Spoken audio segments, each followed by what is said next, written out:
Así que supuestamente el rey Carlos III esperó hasta el 45º cumpleaños de Meghan Markle para desatar lo que se describía como el equivalente legal de un ataque nuclear contra su propio hijo.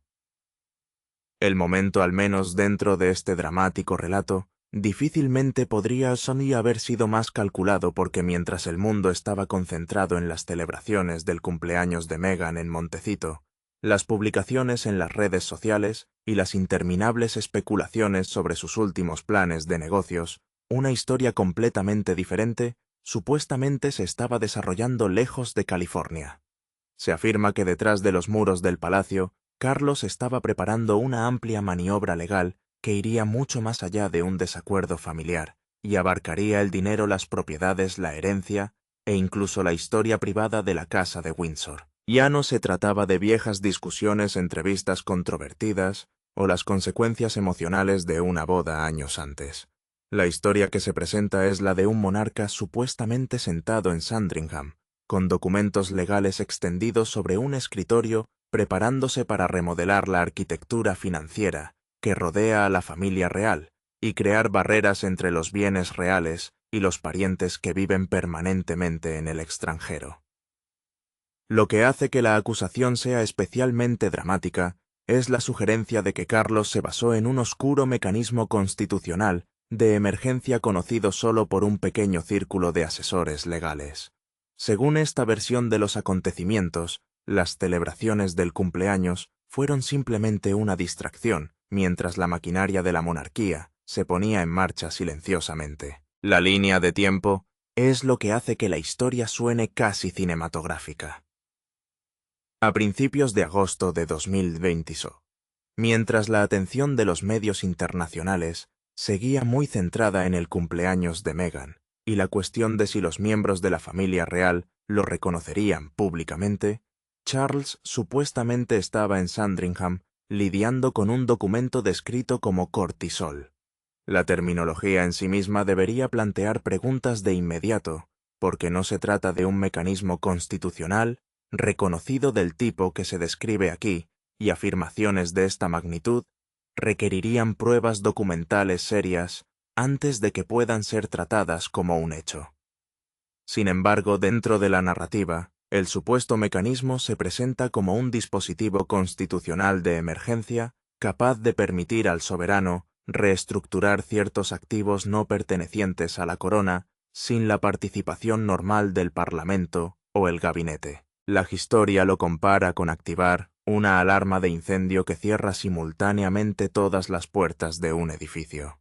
Esa imagen captura exactamente cómo se supone que funcionó la supuesta decisión rápida silenciosamente y con muy pocas oportunidades para que los afectados intervinieran antes de que los nuevos acuerdos ya estuvieran en marcha. El momento se presenta entonces como deliberado y la cobertura del cumpleaños proporciona la pantalla perfecta para una maniobra administrativa que supuestamente habría atraído enorme atención en circunstancias diferentes. Mientras las cámaras seguían apuntando hacia California, el palacio, según la acusación, supuestamente se concentraba en documentos que a pocos miembros del público se les ocurriría examinar. La parte más trascendental de la demanda se refiere a la supuesta reestructuración de los derechos de herencia. Según la historia, cualquier beneficiario que mantenga su residencia principal fuera de las Islas Británicas durante 5 años consecutivos perdería automáticamente el acceso al capital principal de ciertos fideicomisos supuestamente establecidos en 1994. Ese periodo de 5 años se presenta como especialmente significativo porque se corresponde estrechamente con la salida del príncipe Harry, de sus deberes reales activos y su posterior traslado a los Estados Unidos. Por lo tanto, la narrativa enmarca el cálculo como casi brutalmente preciso, transformando años de separación geográfica en un umbral legal en lugar de una disputa familiar emocional. Eso es lo que le da a la supuesta maniobra su cualidad más devastadora dentro de la historia. Si tal disposición realmente existiera y fuera legalmente aplicable, habría poco lugar para discusiones sentimentales sobre la familia, la reconciliación o la historia personal. La pregunta se volvería mucho más mecánica. El beneficiario cumple los requisitos o no los cumple. Sin embargo, aquí es precisamente donde la distinción entre narración dramática y hechos establecidos se vuelve importante, porque los reclamos constitucionales y de derecho de confianza específicos en esta narrativa no se han establecido aquí como desarrollos legales genuinos. Pero la historia no se limita a los activos financieros. Va más allá, afirmando que el supuesto documento legal de Carlos también se refería a objetos históricos asociados con la princesa Diana y sus descendientes. Se describe que una tiara de diamantes y rubíes en particular fue presentada a Diana por un jefe de Estado extranjero durante la década de 1980, y luego entendida dentro de la familia como algo que eventualmente podría pasar a los descendientes de Harry. La supuesta maniobra legal supuestamente reclasificó la pieza como un regalo diplomático oficial, creando una cadena de propiedad completamente diferente y colocando el objeto fuera del alcance de la herencia privada. Dentro de la narrativa, esa distinción se vuelve enormemente importante. Un objeto genuino de propiedad estatal no funcionaría simplemente como una posesión familiar ordinaria que podría heredarse, venderse, exportarse o pignorarse contra un préstamo privado. Por lo tanto, la historia retrata la reclasificación como un muro permanente que se construye alrededor de un objeto que alguna vez se había imaginado como parte de un legado familiar. Lo que parecían joyas de repente se convertiría en una cuestión de propiedad institucional, custodia histórica y límite entre las posesiones reales privadas y las propiedades asociadas con la corona. Luego viene una afirmación aún más dramática que involucra la correspondencia personal del príncipe Harry desde su adolescencia en Eton College. La historia describe cartas supuestamente almacenadas en una bóveda climatizada debajo de la biblioteca Sandringham, y afirma que el supuesto instrumento legal transfirió los derechos de autor o el control relacionado sobre esos escritos a la oficina del príncipe de Gales.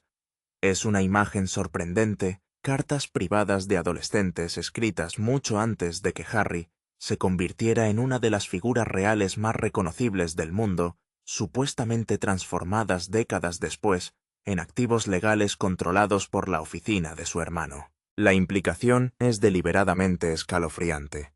Si una futura memoria documental u otra producción se basara en gran medida en esas cartas o reprodujera partes sustanciales de ellas, la historia sugiere que la oficina de William podría convertirse en un importante guardián. En otras palabras, la supuesta maniobra no se referiría únicamente al dinero o la herencia. Llegaría al registro documental de la propia vida de Harry, convirtiendo la historia personal en algo que potencialmente podría quedar sujeto a restricciones legales. Por eso la narrativa describe la medida como control narrativo. El dinero puede ser reemplazado, las propiedades pueden cambiar de manos e incluso los objetos preciados pueden eventualmente desaparecer de la vista del público, pero el control sobre los documentos históricos puede afectar la historia que las personas pueden contar sobre sí mismas. En esta versión de los acontecimientos, el palacio no estaría simplemente protegiendo activos, supuestamente protegería la capacidad de la institución para determinar cómo ciertas piezas de la historia real podrían reproducirse o divulgarse. Entonces la supuesta trampa legal se vuelve aún más grave. La historia afirma que el documento contiene una disposición según la cual cualquier impugnación legal presentada por un beneficiario descalificado desencadenaría automáticamente la publicación de auditorías financieras privadas relativas a las actividades comerciales posteriores a la realeza de esa persona. De ser cierto, eso crearía un dilema extraordinario para cualquiera que esté considerando un desafío, porque continuar con la disputa de herencia podría potencialmente exponer acuerdos financieros no relacionados al escrutinio público. La narrativa describe la elección en términos deliberadamente crudos: aceptar la reestructuración, permanecer en silencio y potencialmente perder el acceso a los activos en disputa, o impugnar la decisión y correr el riesgo de abrir la puerta a un examen exhaustivo de acuerdos comerciales, asociaciones comerciales, contratos de medios, ingresos por publicaciones y conferencias. Se presenta como una estrategia diseñada no solo para ganar una batalla legal, sino también para hacer que la perspectiva de iniciar una sea tan peligrosa que la otra parte se lo piense 2 veces antes de acudir a la sala del tribunal. Ahí es donde la historia alcanza su punto más dramático. Según la acusación, el palacio habría transformado efectivamente una disputa de herencia en un cálculo de riesgo, donde cada respuesta posible conllevaba consecuencias, y donde el silencio podría convertirse en la opción más segura. El lenguaje lo hace sonar como un jaque mate, escrito en cláusulas legales, un movimiento final diseñado con años de anticipación, en lugar de una reacción emocional producida en medio de otro desacuerdo real. El giro final llega con el propio príncipe William. La narrativa afirma que mientras se preparaban y firmaban los supuestos documentos en Sandringham, William no estaba completamente informado sobre lo que estaba sucediendo hasta que su acceso a ciertos sistemas patrimoniales soberanos se vio repentinamente restringido.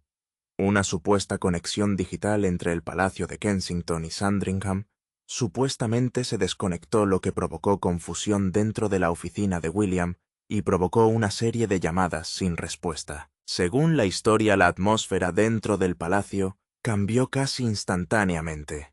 Los miembros del personal comenzaron a hacer preguntas, los funcionarios buscaron explicaciones, y el equipo de William supuestamente se encontró frente al silencio de la misma institución con la que esperaba coordinarse normalmente.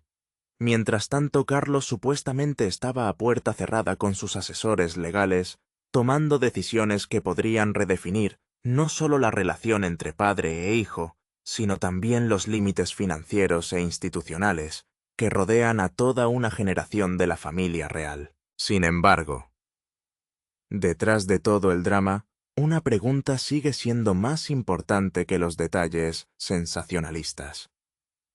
¿Sucedió algo de esto realmente?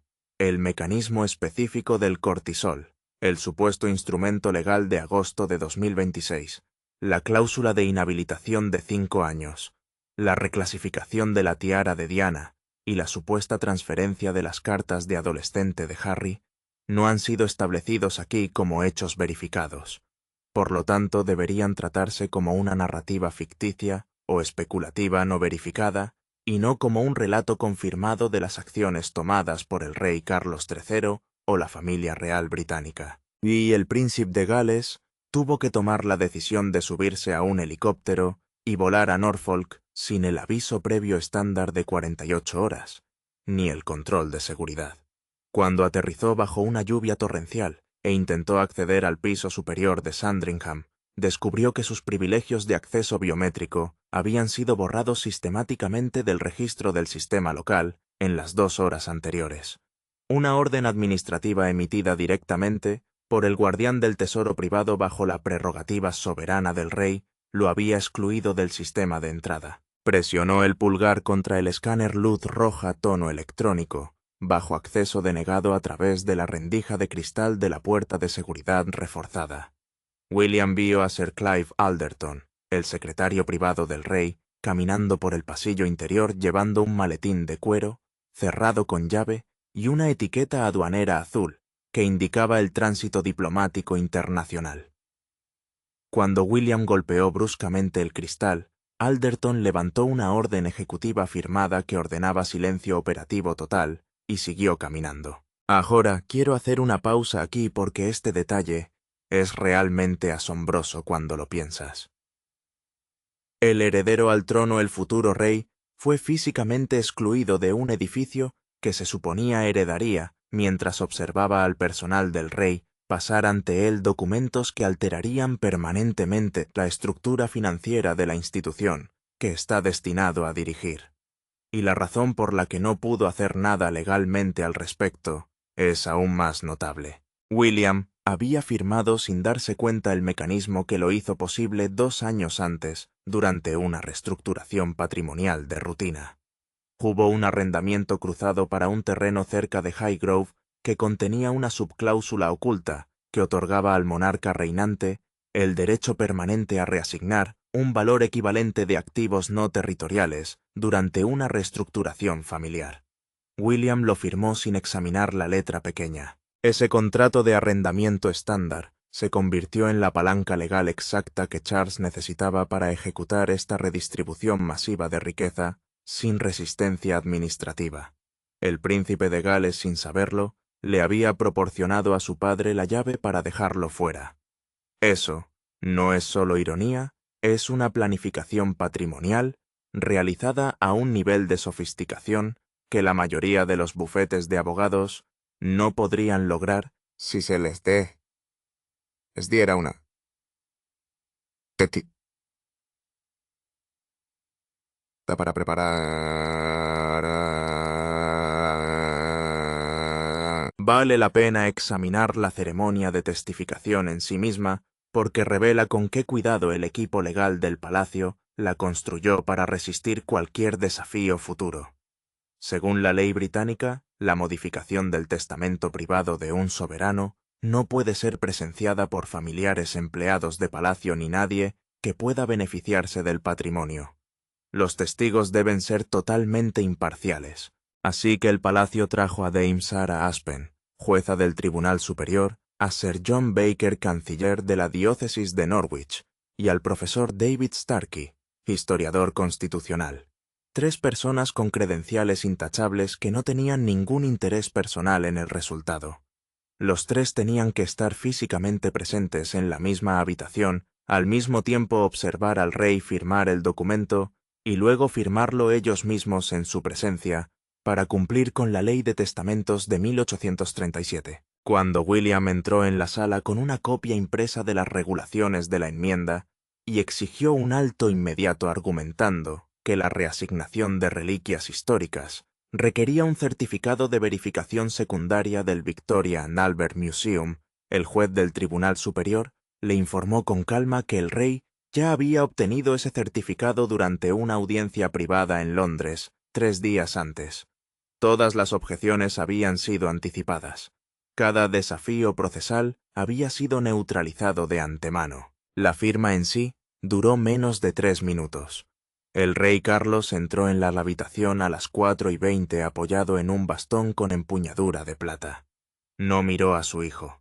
Caminó directamente hacia el escritorio de lectura, sacó las gafas del bolsillo, se sentó y sumergió su pluma estilográfica en el tintero una vez. Firmó su nombre al final de la 3ª página. Los 3 testigos firmaron en rápida sucesión, cada firma acompañada de una impresión física de cera del sello estatal de Sandringham. No se pronunció una sola palabra entre padre e hijo. El documento quedó encerrado dentro del maletín de cuero y se convirtió en un pacto legal activo en el momento en que el último testigo terminó de firmar.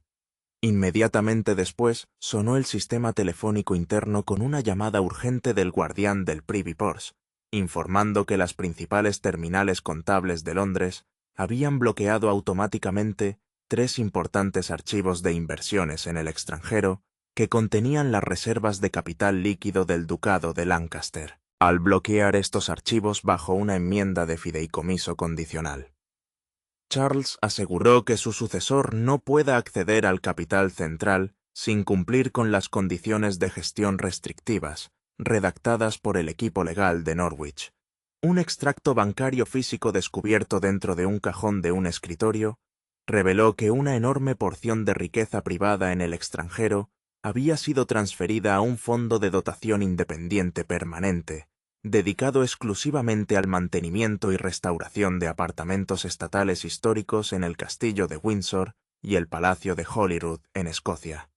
La riqueza privada está ahora permanentemente ligada al mantenimiento físico de la propia institución. Las futuras monarcas tendrán financiación garantizada para la reparación de tejados y la restauración de piedra. No tendrán capital líquido que puedan redirigir para fines personales, lo que repercutió en las altas esferas del establishment jurídico británico.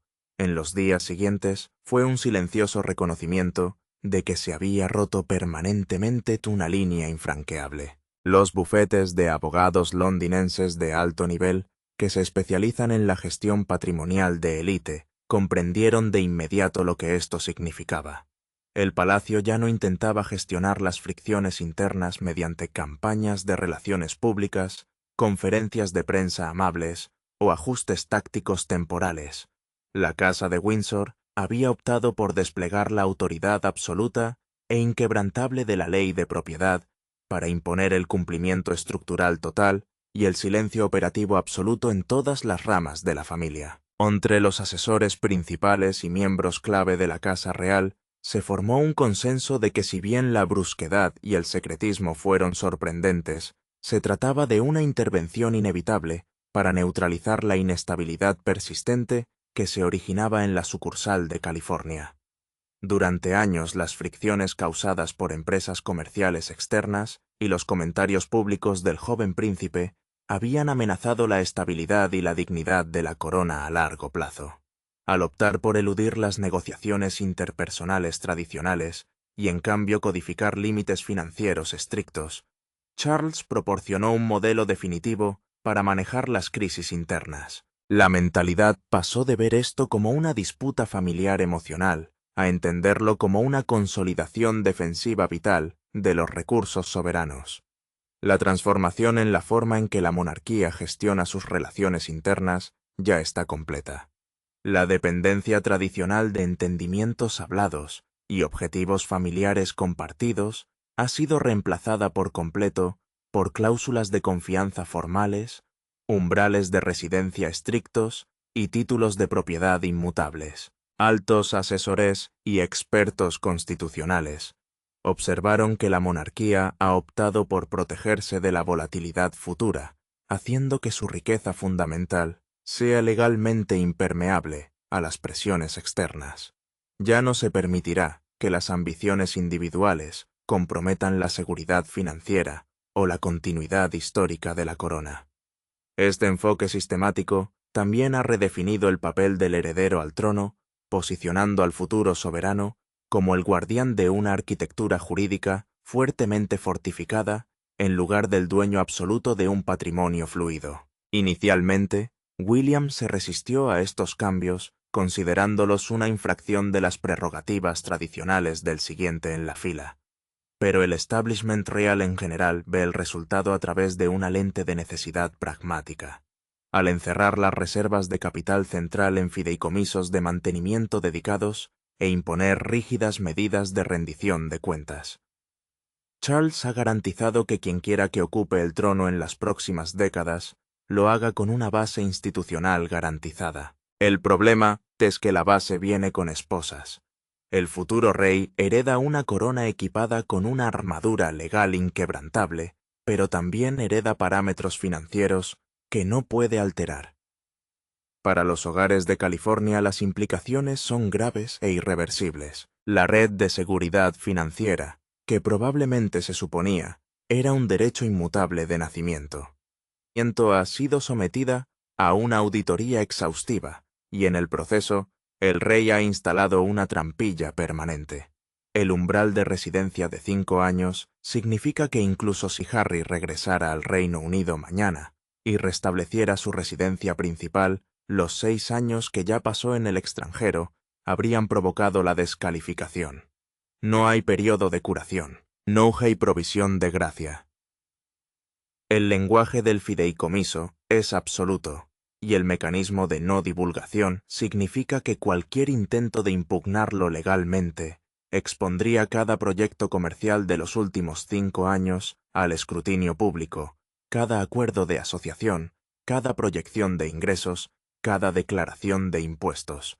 El Palacio ha dicho efectivamente, acepte la nueva realidad en silencio o explique todo su modelo de negocio bajo juramento. Esa no es una elección que la mayoría de la gente quisiera hacer. La reclasificación de reliquias familiares añade otra capa de permanencia.